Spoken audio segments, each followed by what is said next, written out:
Olá, tudo bem, pessoal? Começando agora um novo episódio aqui do Sessão às 6. Sejam todos muito bem-vindos. Me chamo Lucas Ribeiro e hoje a gente vai falar finalmente da continuação da série da DC Pacificador ou Peacemaker no HBO Max. Hoje eu vou tentar muito não passar raiva aqui com vocês.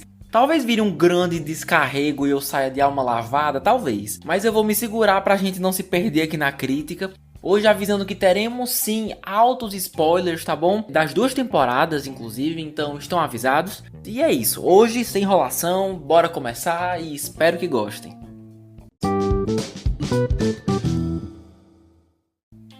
Na segunda temporada, o Pacificador descobre um mundo alternativo onde a vida é tudo o que ele deseja. Mas essa descoberta também o força a encarar seu passado traumático e tomar o futuro em suas próprias mãos.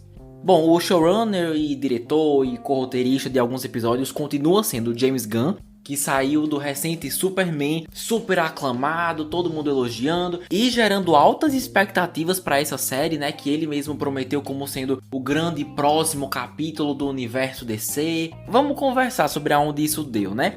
E todos os episódios já estão disponíveis, incluindo o filme do Superman no catálogo do HBO Max. Galera, pra quem não sabe, já conversamos sobre essa série quando foi lançada lá atrás. Eu vou deixar o link do podcast da primeira temporada na descrição pra quem quiser conferir depois. Mas tenho lembranças tão boas que decidi reassistir para me preparar para essa nova e valeu a pena demais. A história super bem escrita, bem redonda, sem pontas soltas, que só ao longo dos episódios é que vai revelando qual é a dessa Operação Borboleta que eles tanto falavam. Tem boas cenas de ação, excelentes personagens e com uma trilha sonora assim que mexeu muito comigo. Todo mundo sabe que os projetos do James Gunn normalmente tem uma trilha sonora marcante, né? Mas a primeira temporada de Peacemaker me marcou muito. Lembro até de ter comentado isso com vocês na época. Estourou um pouco a minha bolha, sabe? E me introduziu a umas músicas e bandas ótimas, né, de rock, que não só deixavam as cenas ali na hora 3 vezes melhores, mas me fizeram querer escutar depois. Coisa que assim nunca acontece de uma trilha de filme ou série me marcar tanto assim, a não ser que seja de musical.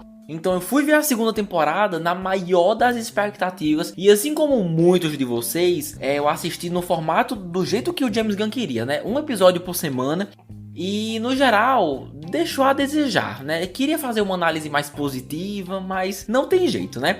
Começando com um dos meus maiores problemas, o ritmo. O que mais me incomodou nessa segunda temporada é que o jeito como a história é contada é muito diferente da primeira. A primeira priorizava uma história principal que reunia todos os personagens. E conhecer e criar intimidade com esses personagens seria algo secundário, seria uma consequência. Porque a prioridade era descobrir sobre essa missão misteriosa das borboletas, o que elas queriam, e ir desvendando esses segredos junto com os personagens. Então nós tínhamos pessoas super diferentes, unidas pelo mesmo objetivo, e em segundo plano, né, só depois da gente ter explorado e conhecido melhor a proposta da aventura principal, só depois é que a gente se apega e passa a amar esses personagens.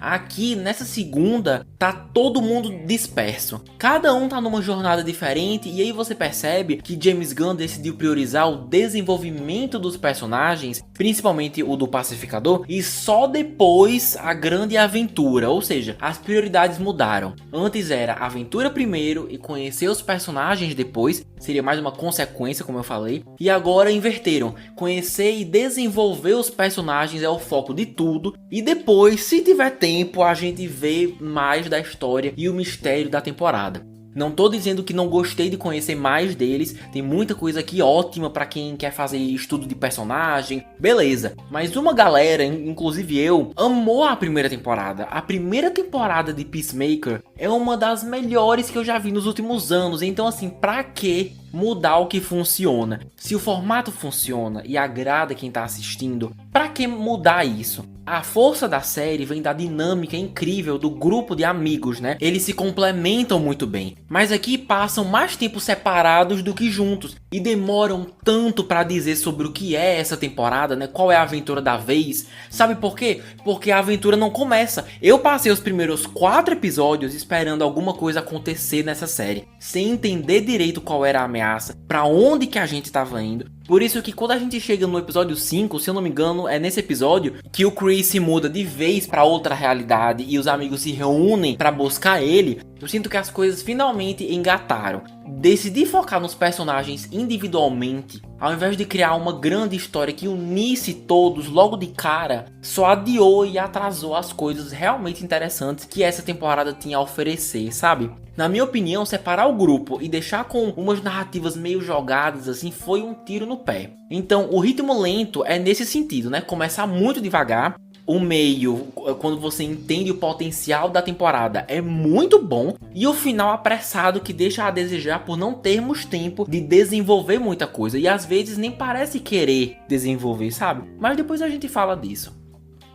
Mas como eu falei, o que é bom é muito bom. A revelação do episódio 6, que na verdade é essa realidade alternativa perfeita de comercial de margarina, na verdade é nazista, que eles ganharam a Segunda Guerra Mundial, né? O jeito como eles prepararam e cada personagem sozinho descobriu isso, foi incrível. Terminar com o gancho da Adebayo, que é negra, né, correndo no meio da rua, completamente exposta, de dezenas de nazistas. Nossa, nunca fiquei tão animado como eu fiquei com aquele final, pra saber o que vai acontecer depois. Parecia que as coisas dali pra frente realmente iriam pra algum lugar.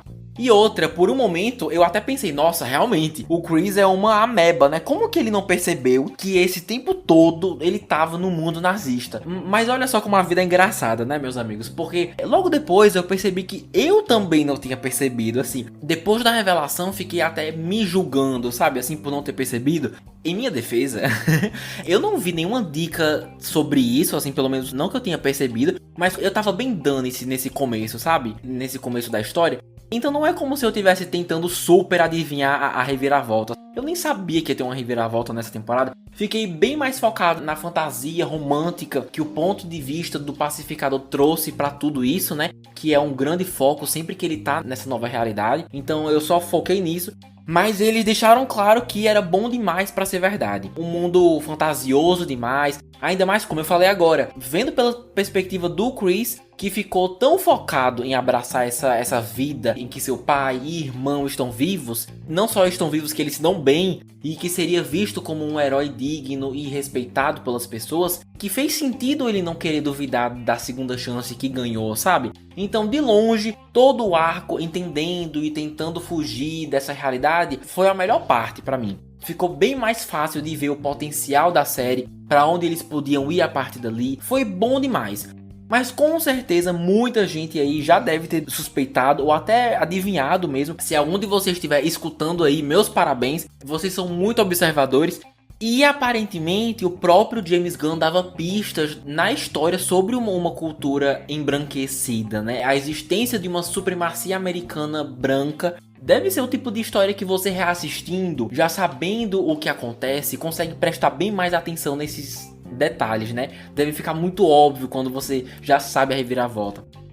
Agora, quando que as coisas desandaram de vez foi no episódio final, né? O fatídico episódio final. O que vai definir, na minha opinião, se você gostou ou não do final, vai depender se você prefere séries puramente focadas no desenvolvimento e estudo dos personagens, ou se você tá ali mais pela ação e aventura que a história traz no geral. Sabe por quê? Porque se a gente olhar pra jornada de cada personagem, principalmente do Chris, é um final lindo. Tem toda uma jornada complexa envolvendo amor próprio, contar com a ajuda dos outros, não deixar as mágoas do passado lhe sufocarem, definirem quem você é, a sua identidade. Mas agora, falando com um olhar voltado pro entretenimento, pelo contexto geral da narrativa, que final horrível, assim, horroroso. A essa altura vocês já devem saber qual dos dois eu prefiro.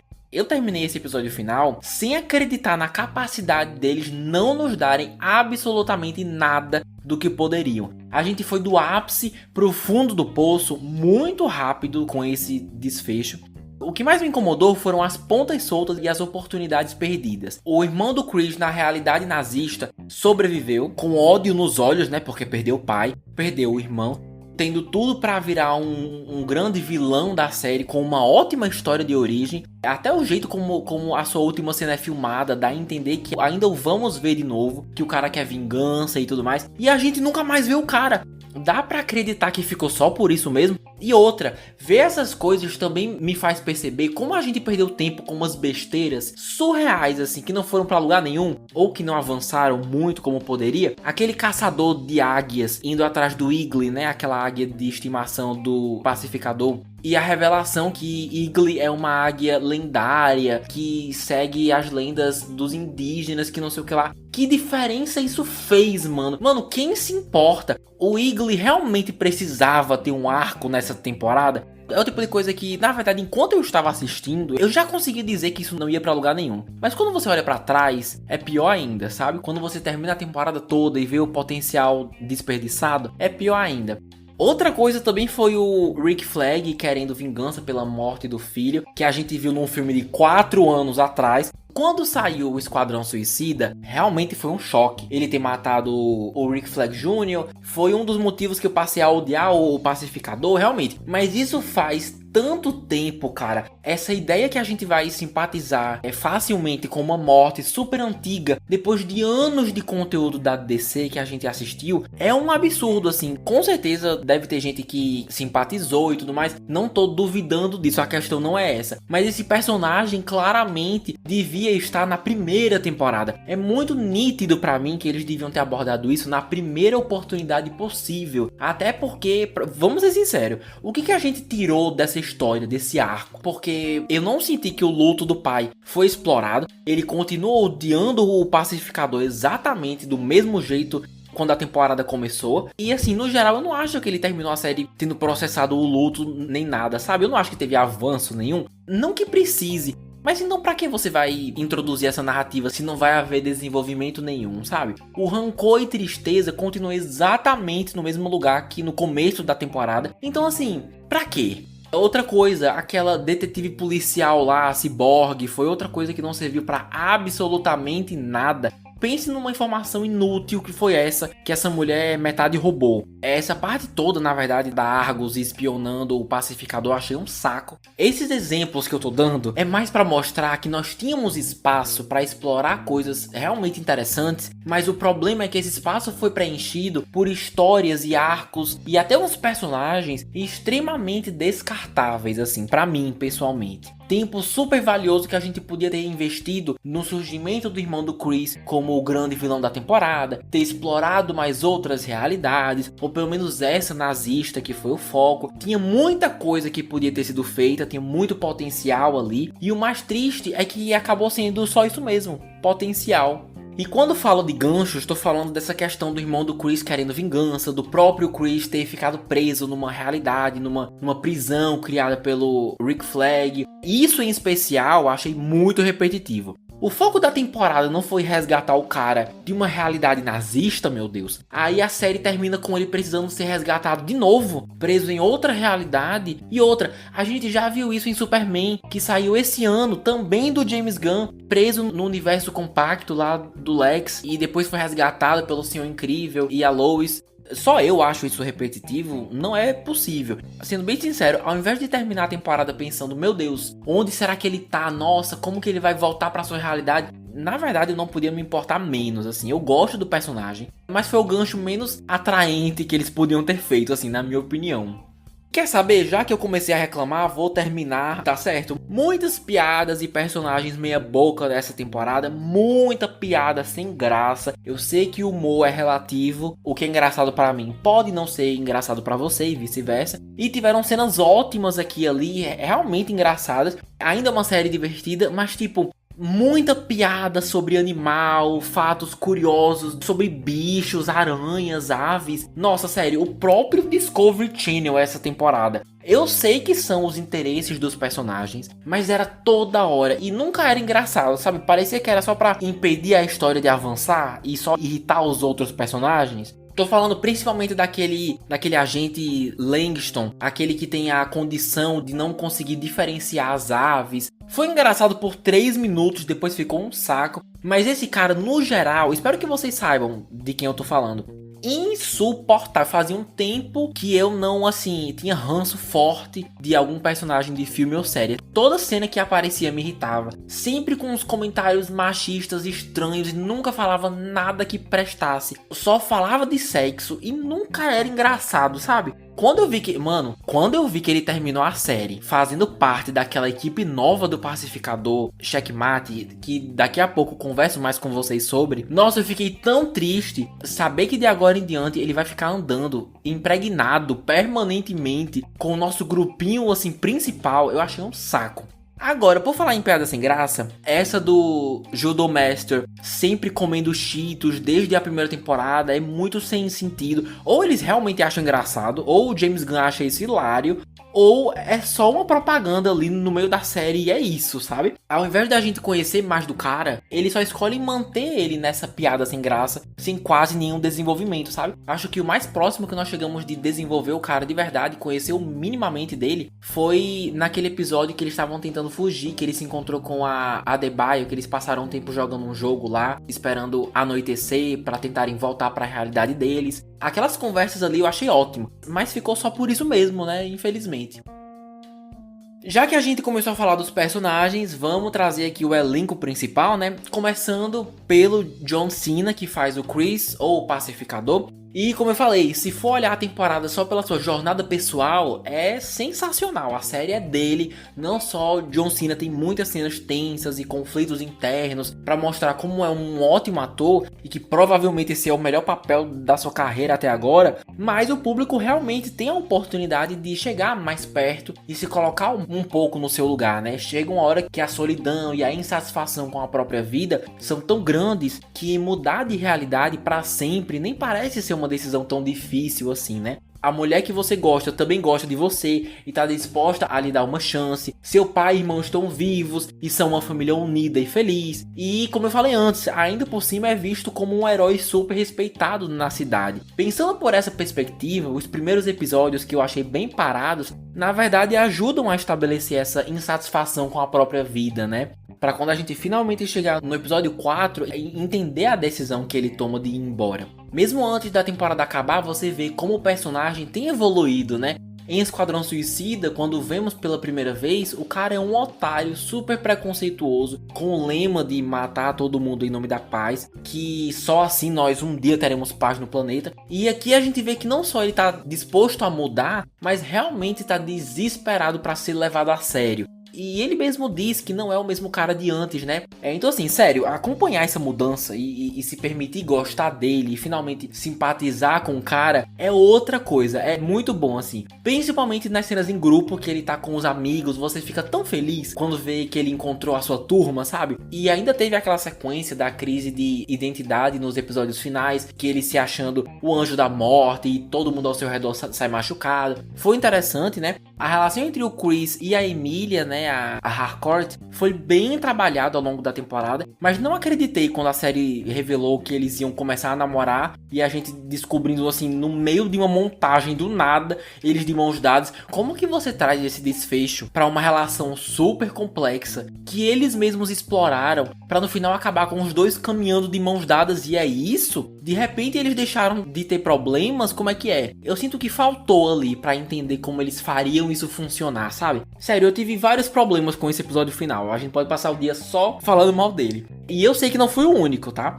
Outra coisa que eu senti falta foi o uso dos capacetes. Acho que são capacetes, né? Que chama, acho que sim. Mesmo o cara sendo bom de briga e conhecendo todas as armas, o que diferencia mesmo o Pacificador dos outros personagens é a sua coleção de capacetes. Que cada um tem um poder diferente. E até nessa nova realidade alternativa a gente vê vários, né? Mas nunca usa pra nada. Na primeira temporada eles foram tão úteis e ajudou a mostrar qual o seu diferencial, sabe? Uma identidade visual que ninguém mais tem. Pelo menos ele teve uma moto e uma mochila a jato para compensar, mas confesso que senti falta dos capacetes.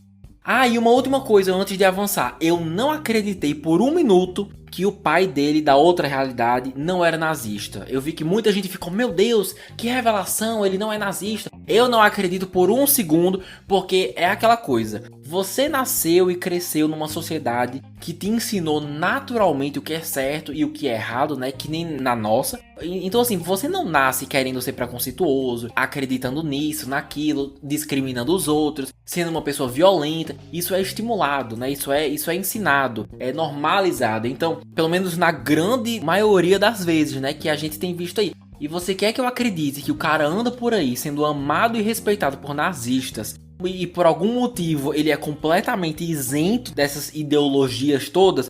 É extremamente improvável. Por isso que eu daria tudo pra gente ter passado mais tempo lá, né? Pra entender essas coisas. Explorar isso que ele disse, a resistência. Acho que o nome era Filhos da Liberdade, né? Alguma coisa assim. Ele faz parte da resistência. E isso sim seria uma reviravolta interessante. Mas como eu falei, a gente não tem tempo pra isso. O que é uma pena, né? Seguindo aqui com Emilia Harcourt, né, interpretada pela Jennifer Holland, que inclusive é a esposa de James Gunn. Acho que vocês já sabem disso, né? Eu adoro essa personagem, na minha opinião é facilmente a Viúva Negra da DC. Sempre achei, continuo achando. Ela tem ótimas cenas de ação, sabe se manter em um combate corpo a corpo, gosto da personalidade, ela é ranzinza e frustrada com a vida na medida certa.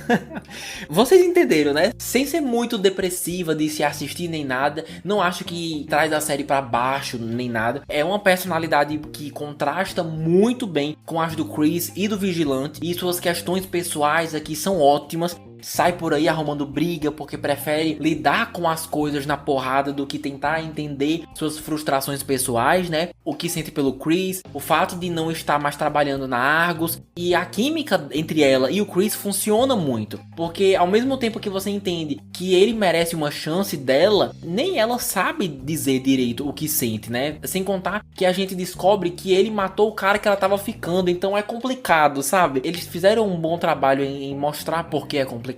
E Jennifer Holland, mais uma vez, faz um trabalho fantástico com tudo isso, então parabéns aí pra ela.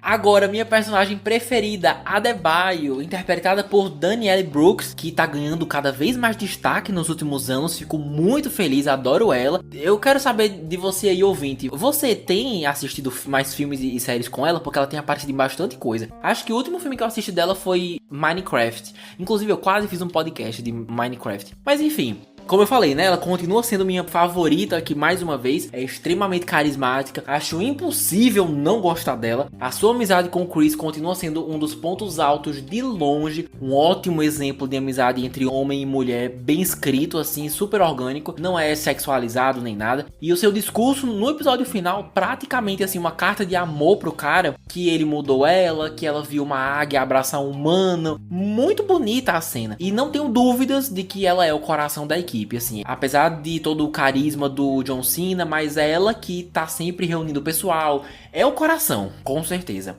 Sobre a sua relação com a ex-namorada, assim, eu pessoalmente não gosto quando um filme ou uma série foca na união de um casal, no fortalecimento da relação de um casal, e depois, assim, nem se dá o trabalho de mostrar pro público o término, né? A gente só vê depois, como foi o caso aqui, infelizmente. Na primeira temporada, elas eram assim, nossa, um casal lindo, maravilhoso. Na segunda, a gente já viu que terminaram sem nem estar presente. Eu acho importante o público estar presente quando é uma relação bem construída, ver, acompanhar junto com as personagens as coisas desandando, mas o que a gente viu foi bem feito, assim, os diálogos delas se entendendo e concluindo tudo foi bom, né, fechando esse ciclo delas, você via que as duas precisavam daquela conversa final. E por último, nós temos nosso amigo e crush Vigilante, interpretado pelo Eddie Stroma. Concordo que ele aparece menos, mas sendo bem sincero, eu gostei. Vigilante é claramente um sociopata, assim, desesperado para ter amigos, e é 2 vezes mais neurótico e desequilibrado que o Pacificador, acho que todo mundo já percebeu isso. E por isso que na primeira temporada ele era um pouco demais para mim, assim, às vezes. E aqui no geral, senti que foi melhor dosado. Perdeu um pouco do destaque, mas achei que foi pro melhor. E a atuação do Fred Stroma, assim, continua 10 de 10. É um dos sociopatas mais carismáticos que eu já conheci no mundo do entretenimento. Às vezes dá um ranço, mas surpreendeu, assim, várias vezes, sendo extremamente útil, principalmente em combate e em cenas de ação. Agora, o que me incomodou bem mais do que o excesso de comentários sobre insetos foi o jeito como ele tratava a mãe. Vocês também perceberam isso? Nossa, Aquilo me deu um ódio, ele era tão grosso com a mãe e ela ali toda simpática. Eu sei que é pra reforçar que ele pode ser bem infantil, apesar de ser um assassino e tudo mais, mas não só não foi engraçado, mas foi bem difícil de assistir assim. E aconteceu várias vezes, acho que em mais de um episódio. Então assim, difícil de assistir e sem necessidade. Olha, sobre o final da temporada, o que a gente já sabe, né? Mesmo ainda sem uma confirmação de uma terceira temporada, é revelado que a Argus queria o acesso às outras realidades para poder criar uma prisão para meta-humanos. E eles conseguem, pelo visto é chamado de Planeta Salvação, eu pesquisei, apesar de não ser um planeta, de ser uma realidade paralela, mas beleza. Basicamente todos os meta-humanos que cometeram crimes e foram considerados perigosos, ou que a Argus e os Estados Unidos só não gostar, basicamente, vão ser mandados para lá. E detalhe que isso é fruto da parceria entre Rick Flag e o Lex Luthor, né? E diz James Gunn, né, que tudo isso vai ser super importante pro futuro da DC, provavelmente pro próximo filme do Superman, que já foi anunciado. E o Rick Flag aproveitou aí a oportunidade para mandar o Chris como vingança por ter matado o filho dele, né? E aí a gente escuta uns sons estranhos de monstros nessa realidade, e fica por isso. Como eu falei, a gente acabou de ver algo extremamente parecido em Superman, mas o que me chama a atenção é que quando você lembra que James Gunn passou anos na Marvel e teve acesso direto, assim, em primeira mão, a todos os problemas e as cagadas, assim, que eles causaram pra eles mesmos, uns problemas grudados neles até hoje, assim, principalmente as pontas soltas, né? O excesso de ganchos que nunca foram pra lugar nenhum. Como que é possível que o episódio final seja esse? Como que é possível terminar a série desse jeito? Ainda mais repetindo, sem nenhuma confirmação de uma nova temporada. Mostrar que tá caminhando com questões parecidas com as que a Marvel teve e ainda tem, problemas que nem eles estão sabendo resolver,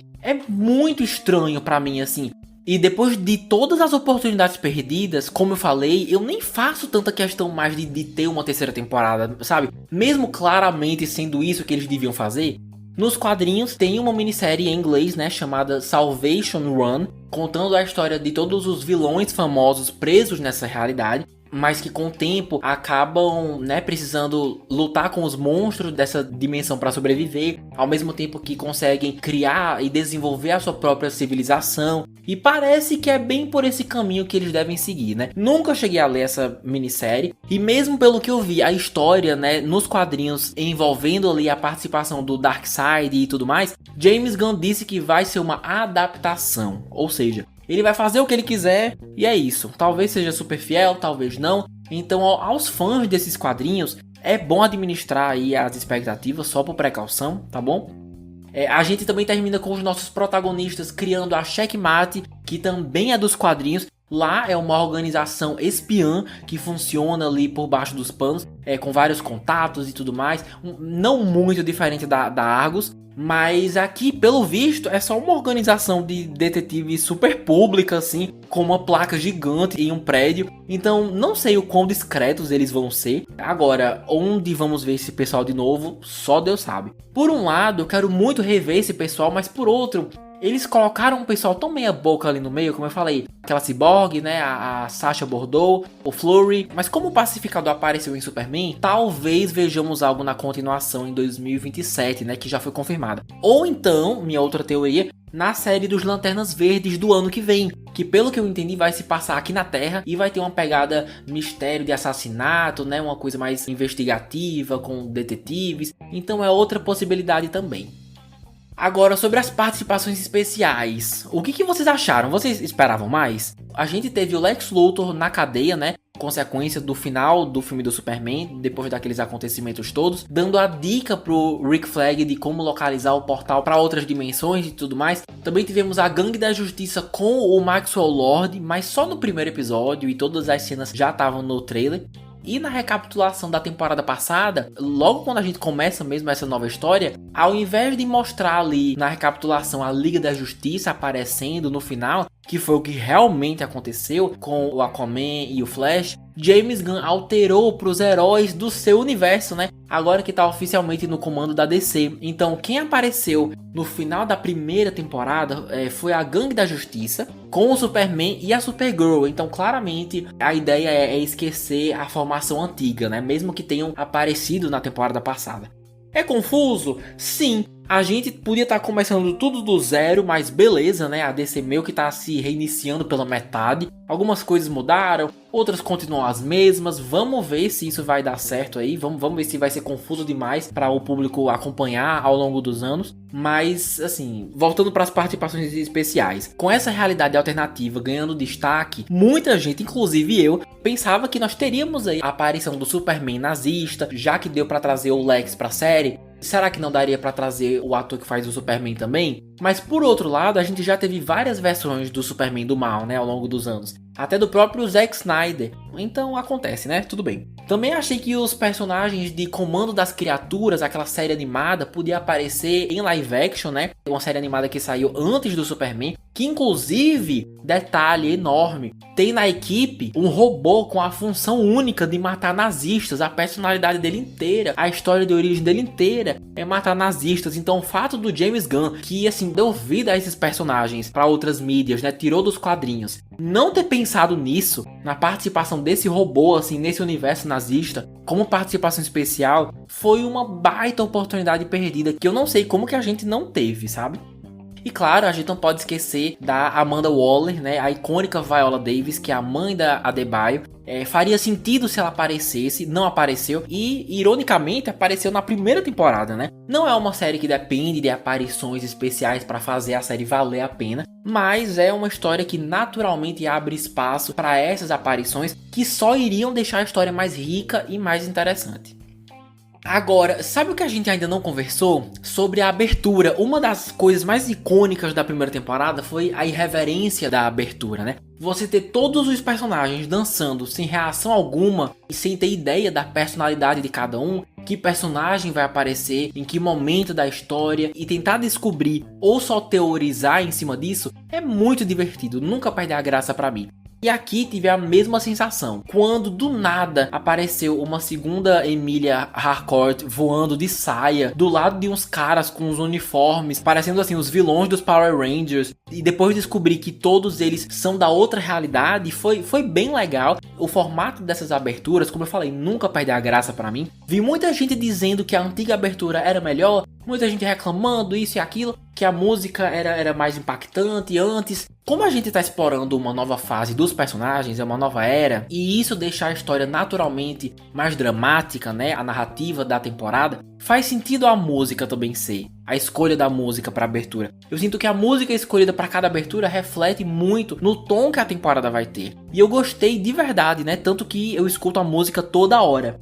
Dessa vez não tiveram tantas músicas que mexeram comigo essa temporada, foi mais essa mesmo. Mas nesse departamento continuo achando o trabalho do James Gunn bem interessante assim. Adoro como traz personagens apaixonados por música. Isso diz muito da personalidade de cada um, sabe? Muita gente criticou que no episódio final teve música demais, e eu concordo, bem mais do que deveria. Mas eu vi uns comentários muito maldosos que James Gunn tá forçando o gosto musical dele pro público, que a série é só pros personagens dizerem como o gosto musical dele é incrível e tudo mais. Aí eu já acho meio pesado. Todo diretor coloca a sua veia artística e criativa no trabalho que tá fazendo, e não é como se ninguém soubesse que o James Gunn tem um histórico assim de dar uma atenção maior para a trilha sonora dos seus projetos. Então isso aí eu acho exagero, mas concordo que no episódio final a gente perdeu muito tempo assistindo banda se apresentar, aí depois volta pra história, aí depois volta pra banda. Isso sim eu acho que podia ter sido mais dosado.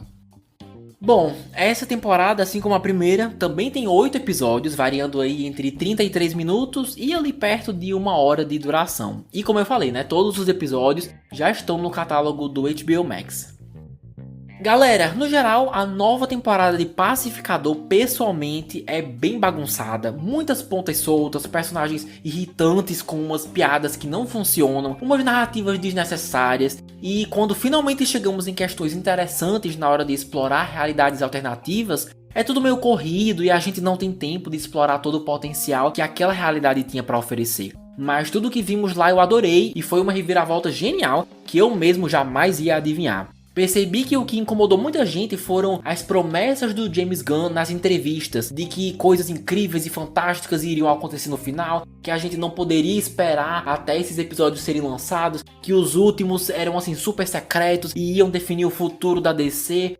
Mas assim, nem foi isso que me incomodou. O que me incomodou foi essa temporada não estar à altura da primeira. foi não ter uma narrativa que te prende semanalmente, com mistérios, com um ritmo bom, mais dinâmico. A queda da qualidade da história e o jeito como foi contada, quando a gente compara com o que já vimos antes, foi o que mais me pegou. E como eu falei, tudo depende se suas expectativas estão mais voltadas para ação ou para personagem. Se você aí é como eu, que espera que assim como na primeira, tenha uma história principal focada em ação, unindo todo mundo, talvez não tenha sido a melhor das experiências. Mas se veio para conhecer mais de cada personagem, das suas angústias, inseguranças, como eles lidam com fracasso, solidão e esse momento difícil que cada um tá na vida de tentar se reerguer, acompanhar esse pessoal mais intelectualmente, esse entretenimento um pouco mais intelectual e introspectivo, então imagino que tenham se divertido horrores, porque o destaque aqui de longe foi esse.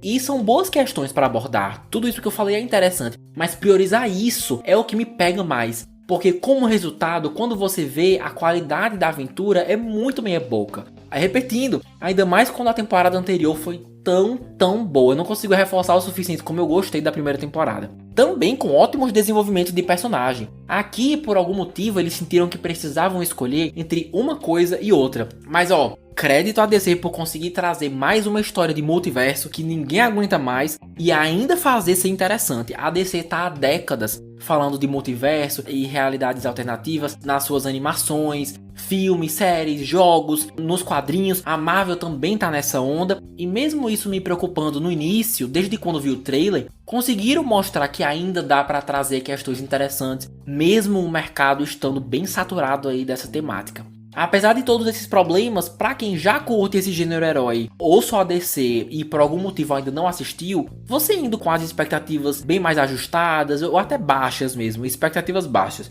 eu diria que vale a pena conferir, nada que chegue perto da qualidade do que já fizeram antes, mas continua tendo um coração bom, tem boas mensagens, com o grupinho principal sendo sempre, né, a essência e o que de fato faz valer a pena assistir. Mas aos que já viram, concordam comigo? Acham que deixou a desejar, principalmente o final, ou não? Foi ótimo e é isso. Eu quero saber, mandem seus comentários, seus elogios, críticas na caixa de comentários do YouTube, aos que estão escutando por lá, que nós estamos como podcast Sessão às 6. Nosso Instagram é @Sessão às 6 e TikTok @PodSessão às 6. Assim fica bem mais fácil de trocar uma ideia com vocês e ainda ficam por dentro sempre que um novo episódio é lançado, beleza? E assim vamos chegando ao final da análise da segunda temporada de Pacificador. Se você gostou do que ouviu, já curte e avalia o podcast aonde estiver escutando, que ajuda demais o projeto a alcançar mais pessoas. Compartilha, manda para aquele seu amigo que já assistiu e também quer trocar uma ideia. Se você escutou até aqui, poxa, muito obrigado. Em 15 dias nos encontramos com um novo episódio. Vamos ficando por aqui. É isso, um beijo enorme e até mais.